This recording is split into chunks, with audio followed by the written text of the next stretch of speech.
ਵਾਹਿਗੁਰੂ ਜੀ ਕਾ ਖਾਲਸਾ ਵਾਹਿਗੁਰੂ ਜੀ ਕੀ ਫਤਿਹ।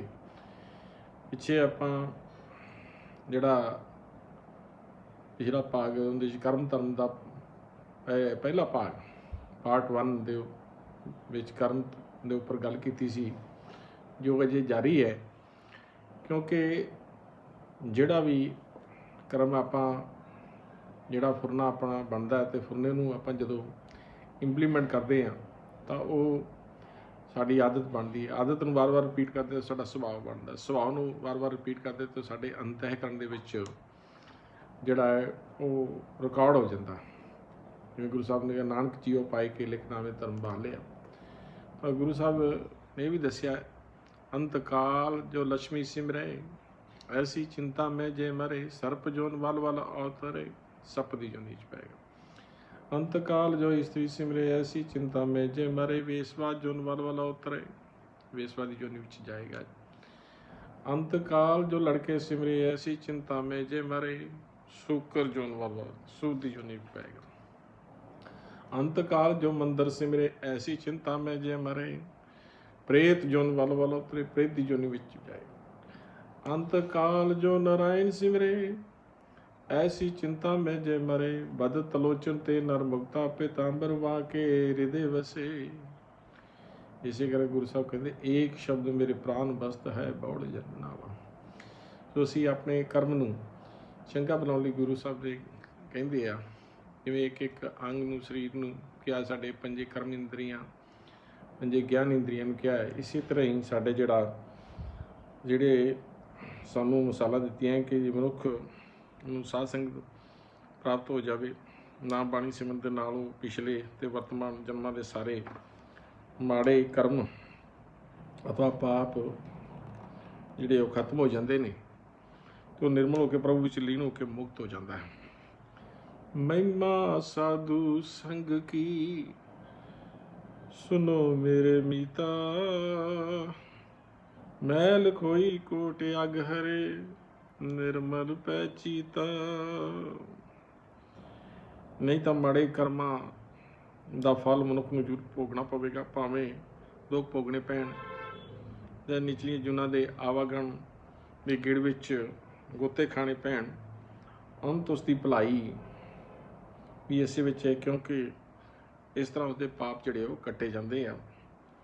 ਕੇਤਿਆ ਦੁਖ ਭੂਖ ਸਦਮਾ, ਇਹ ਪੀ ਦਾਤ ਤੇਰੀ ਦਿੱਤਾ। ਇਸ ਫਲ ਨੂੰ ਭੁਗਤ ਕੇ ਮਨੁੱਖ ਸੱਚਿਤ ਆਨੰਦ ਸਰੂਪ ਪਰਮਾਤਮਾ ਦੇ ਵਿੱਚ ਲੀਨ ਹੋਣ ਦੀ ਵਾਰੀ ਮਿਲਦੀ ਹੈ। ਅੰਤ ਕਰਮਾਂ ਦਾ ਨਿਬੇੜਾ ਉਦੋਂ ਹੀ ਹੁੰਦਾ ਹੈ ਜਦੋਂ ਮਨੁੱਖ ਆਪਣੇ ਜੀਵਨ ਕਾਲ ਵਿੱਚ ਸ਼ੁਭ ਕਰਮ ਕਰੇ, ਹਉਮੈ ਨੂੰ ਕਾਹੀ ਮਿਟਾ ਦੇ। ਕਿਉਂਕਿ ਹਉਮੈ ਦੀ ਜਿਹੜੀ ਸਭ ਤੋਂ ਵੱਡੀ ਬਿਮਾਰੀ ਆਦਮੀ ਨੂੰ, ਹਉਮੈ ਦੀਰਘ ਰੋਗ ਹੈ, ਦਾਰੂ ਵੀ ਸਮਾਏ। ਤਾਂ ਗੁਰੂ ਸਾਹਿਬ ਕਹਿੰਦੇ, ਹਉਮੈ ਬੂਝੇ ਤਾਂ ਦਰ ਸੂਝੇ। ਪਤਾ ਲੱਗਿਆ ਮੇਰੇ 'ਚ ਹਉਮੈ ਹੈਗੀ ਹੈ ਅਹੰਕਾਰ ਦੀ, ਤਾਂ ਦਰ ਦਾ ਪਤਾ ਲੱਗ ਜਾਂਦਾ। ਤਾਂ ਕਬੀਰ ਜੀ ਕਹਿੰਦੇ, ਜਬ ਤੁਮ ਹੋਤੇ ਜਬ ਹਮ ਹੋਤੇ ਤਬ ਤੂੰ ਨਾਈ, ਅਬ ਤੂੰ ਅਬ ਮੈਂ ਨਾਈ। ਸੋ ਇਸ ਕਰਕੇ ਸਾਨੂੰ ਜਿਹੜੇ ਚੰਗੇ ਕਰਮ ਕਰਨੇ ਚਾਹੀਦੇ ਆ। ਨਰਕ ਸੁਰਗ ਅਤੇ ਮੋਕਸ਼। ਨਰਕ ਸੁਰਤ ਦਾ ਪ੍ਰਭਾਵ ਤੋਂ ਵਿਛੜ ਕੇ ਦੁਨੀਆ ਵਿੱਚ ਖਚਿਤ ਹੋ ਜਾਣਾ ਨਰਕ ਹੈ, ਜਿਹੜਾ ਆਪਾਂ ਨੂੰ ਇੱਕ ਦੱਸਿਆ ਜਾਂਦਾ ਵੀ ਉੱਪਰ ਨਰਕ ਹੈ। ਲੇਕਿਨ ਨਰਕ ਜਿਹੜਾ ਸੁਰਤ ਦਾ ਪ੍ਰਭੂ ਤੋਂ ਵਿਛੜ ਕੇ ਦੁਨੀਆ ਵਿੱਚ ਲੱਗ ਜਾਣਾ, ਉਹ ਆਪਣੇ ਆਪ 'ਚ ਹੀ ਨਰਕ ਹੈ। ਸੁਰਗ ਹੈ ਬੈਕੁੰਠ, ਸੁਰਤ ਦਾ ਪ੍ਰਭੂ ਵਿੱਚ ਲੀਨ ਹੋਣਾ ਹੀ ਸਵਰਗ ਹੈ। ਇਹ ਬਹੁਤ ਵੱਡੀ ਗੱਲ ਹੈ ਕਿ ਪ੍ਰਭੂ ਤੋਂ ਵਿਛੜ ਕੇ ਦੁਨੀਆ ਵਿੱਚ ਖਚਿਤ ਹੋ ਜਾਣਾ ਨਰਕ ਹੈ, ਔਰ ਪ੍ਰਭੂ ਵਿੱਚ ਲੀਨ ਹੋ ਜਾਣਾ, ਉਹ ਸੁਰਤ ਦਾ ਪ੍ਰਭੂ ਵਿੱਚ ਲੀਨ ਹੋ ਜਾਣਾ, ਉਹ ਸਵਰਗ ਹੈ, ਬੈਕੁੰਠ ਹੈ। ਜੀਵਨ ਮੁਕਤ ਜਿਸ ਮਨੁੱਖ ਨੇ ਕਾਮ, ਕ੍ਰੋਧ, ਲੋਭ, ਮੋਹ, ਹੰਕਾਰ 'ਤੇ ਕਾਬੂ ਮਾਰ ਕੇ ਸੁਰਤ ਨੂੰ ਪ੍ਰਭੂ ਵਿੱਚ ਲੀਨ ਕਰ ਲਿਆ ਅਥਵਾ ਬ੍ਰਹਮ ਗਿਆਨੀ ਬਣ ਗਿਆ, ਉਹ ਜ਼ਿੰਦਗੀ ਵਿੱਚ ਜੀਵਨ ਮੁਕਤ ਹੈ। ਕਿਉਂਕਿ ਇਹ ਭਾਸ਼ਾ ਕਹਿੰਦੇ, ਉਹ ਤਨਵੰਤ, ਕੁਲਵੰਤ, ਪਤਵੰਤ, ਜੀਵਨ ਮੁਕਤ ਜਿਸ ਹਿਰਦੇ ਭਗਵੰਤ। ਸੋ ਇਸ ਕਰਕੇ ਪਰਉਪਕਾਰੀ ਜੀਵ ਜਿਹੜਾ ਬਣਨਾ ਚਾਹੀਦਾ। गुरु की आज्ञा के अनुसार प्रभु की आज्ञा आत्म हतावे, जीवन मुक्त सो कहावे। बधे मुक्त जिस दा देह अभिमान हमें मर गया, प्रभु विच लीन हो गया, बधे मुक्त है। उस नूं जीवन मुक्त भी किया जाता है। मुक्ति जिहड़ी मोक्ष है, काम क्रोध लोभ मोह हंकार के विषय विकारां ते हमें के बंधनां तो छुटकारा ही मुक्ति है। काम मुक्ति जिहड़ी है मोक्ष है, काम क्रोध लोभ मोह हंकार के विषय विकारां ते हमें तो बंधनां का छुटकारा ही मुक्ति है। इंसान अपनी जिहड़ी सुरत है नूं प्रभु विच लीन करके मुक्ति प्राप्त करता है।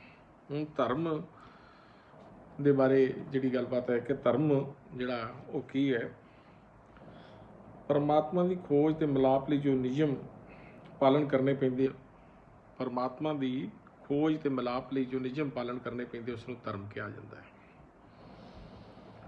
ते धर्म एक आत्मिक खोज है जिस नाल सच की प्राप्ति होती है। सारा मादा संसार परमात्मा के सरगुण स्वरूप तो दृष्टमान ढांचा है। परमात्मा एक है जो अपने नियम अनुसार बेहतरीन तरतीब नाल संसार विच एक रस व्यापक है अते उसकी चेतन शक्ति सारी कायनात विच ज़ाहिर हजूर है, मनुखी शरीर के जरे जरे विच मौजूद है। परमात्मा नूं आत्मा कहा जाता है। इस करके आत्मा जो कि परमात्मा का ही अंश है, ही सृष्टि की केंद्री असलीयत है। ना को पदार्थ, ना को होर शक्ति, ना को दृष्टमान वस्तु इसका तुरा है। सच्चाई तो यह है कि आत्मिक दुनिया केवल सच्ची दुनिया है। इस आत्मिक खोज लई जो नियम नूं पालने पैंदे हन वो धर्म है। इस आत्मिक खोज लई जो नियम पालने पैंदे वो धर्म है। पावन गुरबाणी च सारे धर्मां चों उत्तम धर्म हरि का नाम जपना है। तो इहो ही जीव का जिहड़ा है श्रेष्ठ निर्मल कर्म है। सर्व धर्म में श्रेष्ठ धर्म, हर को नाम जप निर्मल कर्म। तो गुरु साहब यही फरमाउंदे आ, मैं सारे भरम छड्ड के एक परमात्मा की आराधना की है जो कि सदा स्थिर रहने वाला है। तज सब परम भज्यो पार ब्रह्म, कहो नानक अटल एहो धर्म। ये तो है धर्म जिंदे बारे परमात्मा की खोज ते मिलाप लई जो नियम पालन करने पैंदे उसनूं धर्म कहा जाता है। और सिख धर्म की है?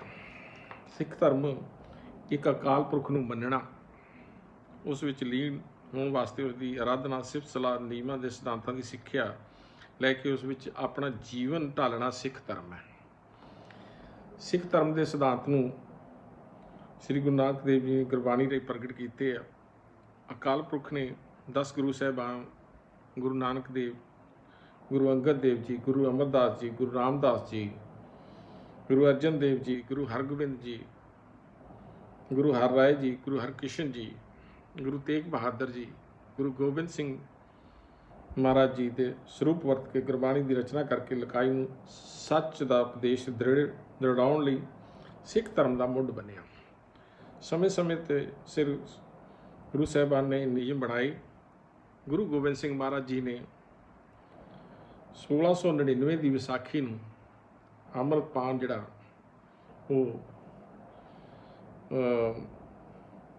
सिख धर्म की रहत मर्यादा जिहड़ी पक्की की। 1708 ईस्वी विच हजूर ने सिख धर्मां के पैराकारां नूं जो कि गुरु साहिबान के शरीर विच वरत रहे शब्द गुरु नाल जुड़े हुए सन, जुगो जुगटल साहिब श्री गुरु ग्रंथ साहिब जी विच वरत रहे शब्द गुरु नाल जुड़िया। क्योंकि एक बार मैनूं एक साथी ने प्रश्न किया सी कि क्या गुरु नानक साहब के कोई गुरु सी ते कौन। मैं फिर उन्होंने ये कहा कि भाई मैं गुरबाणी के माध्यम नाल जवाब देवां कि वैसे। उन्होंने कहा जे गुरबाणी के माध्यम राਹੀਂ जवाब दे दो तो बहुत चंगी गल है। मैं फिर उन्होंने याद दवाया कि मैं कि जो सिद्धा नाल गोष्ठी हुई सी ਤੇ ਉਹਨਾਂ ਨੇ ਪ੍ਰਸ਼ਨ ਕੀਤਾ ਸੀ, ਤੂੰ ਕੌਣ ਹੈ, ਤੇਰਾ ਮੁੱਢ ਕੀ ਹੈ, ਤੇਰਾ ਮਤ ਕੀ ਹੈ, ਤੂੰ ਲੋਕਾਂ ਨਾਲੋਂ ਵੱਖਰਾ ਕਿਵੇਂ? ਕੌਣ ਮੂਲ ਕਵਨ ਮਤ ਵੇਲਾ, ਤੇਰਾ ਕਵਨ ਮੂਲ ਕਵਨ ਮਤ ਵੇਲਾ, ਤੇਰਾ ਕਵਨ ਗੁਰੂ ਕਿਸ ਕਾ ਤੂੰ ਚੇਲਾ।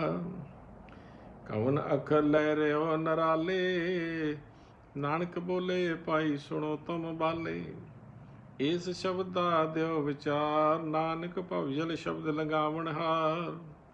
ਤਾਂ ਗੁਰੂ ਸਾਹਿਬ ਨੇ ਜਵਾਬ ਦਿੱਤਾ ਸੀ, ਪਵਨ ਆਰੰਭ ਸਤਿਗੁਰੂ ਮਤ ਵੇਲਾ, ਸ਼ਬਦ ਗੁਰੂ ਸੁਰਤ ਤਨ ਚੇਲਾ। ਜਿੱਥੋਂ ਪਵਨ ਦੀ ਰਮਤਾ ਹੋਈ ਉੱਥੋਂ ਮੇਰੀ ਰਮਤਾ ਹੈ। ਪਵਨ ਆਰੰਭ ਸਤਿਗੁਰੂ ਮਤ ਵੇਲਾ, ਸਤਿਗੁਰ ਦਿੱਤੀ ਵੀ ਮਤ ਮੇਰਾ ਵੇਲਾ। ਸ਼ਬਦ ਗੁਰੂ ਸੁਰਤ ਤਨ ਚੇਲਾ, ਅਕਤ ਕਥਾ ਲੈ ਰਿਓ ਨਰਾਲਾ, ਨਾਨਕ ਜੁਗ ਜੁਗ ਗੁਰ ਗੋਪਾਲਾ। ਇੱਕ ਸ਼ਬਦ ਜਿਤ ਕਥਾ ਵਿਚਾਰੀ, ਨਾਨਕ ਗੁਰਮੁਖ ਹਉਮੈ ਅਗਨ ਨਿਵਾਰੀ। ਹਉਮੈ ਸਭ ਤੋਂ ਵੱਡੀ ਬਿਮਾਰੀ ਹੈ ਆਦਮੀ ਨੂੰ। ਤਾਂ ਗੁਰੂ ਸਾਹਿਬ ਕਹਿੰਦੇ ਆ, ਭਾਈ ਮੈਂ ਉਹਨੂੰ ਦਰਕਨਾਰ ਕਰਤਾ। ਕੇਵਲ ਇੱਕ ਪੂਜਾ ਸਿੱਖ ਧਰਮ ਵਿੱਚ ਰਚਨਹਾਰ ਪ੍ਰਭੂ ਤੋਂ ਇਲਾਵਾ ਉਹਦੀ ਕਿਸੇ ਵੀ ਰਚਨਾ ਦੀ ਪੂਜਾ ਨਹੀਂ ਕੀਤੀ ਜਾਂਦੀ। ਜਿਵੇਂ ਅਗਨੀ, ਜਲ, ਵਾਯੂ, ਸੂਰਜ, ਦੇਵੀ ਦੇਵਤੇ ਜਾਂ ਕੋਈ ਬੁੱਤ ਹੈ। ਇਸ ਲਈ ਸਿੱਖ ਧਰਮ ਵਿੱਚ ਕਿਸੇ ਤਰ੍ਹਾਂ ਦੀ ਮਾਦਾ ਪ੍ਰਸਤ ਮਟੀਰੀਅਲਿਸਟਿਕ ਨਹੀਂ ਹੈ। ਅਕਾਲ ਪੁਰਖ ਦੀ ਰਚਨਾ ਵਿੱਚ ਉਸ ਦਾ ਹੁਕਮ ਮੰਨ ਕੇ ਦੁਨਿਆਵੀ ਅਤੇ ਅਧਿਆਤਮਿਕ ਫਰਜ਼ ਨਿਭਾਉਂਦਿਆਂ ਇਨਸਾਨ ਆਪਣਾ ਜੀਵਨ ਸਫਲ ਕਰਦਾ ਹੈ। ਇਹ ਗੁਰਬਾਣੀ ਵਿੱਚ ਫਰਮਾਨ ਹੈ, ਜੋ ਪਾਤਰ ਕੋ ਕਹਤੇ ਦੇਵ, ਤਾਂ ਕਿ ਬਿਰਤਾ ਹੋਵੇ ਸੇਵ। ਜੋ ਪਾਤਰ ਕੋ ਕਹਤੇ ਦੇਵ, ਤਾਂ ਕਿ ਬਿਰਤਾ ਹੋਵੇ ਸੇਵ। ਜੋ ਪਾਥਰ ਕੋ ਪਾਈ ਪਾਏ, ਤਿਸ ਕੀ ਕਾਲ ਅਜਾਈ ਜਾਏ।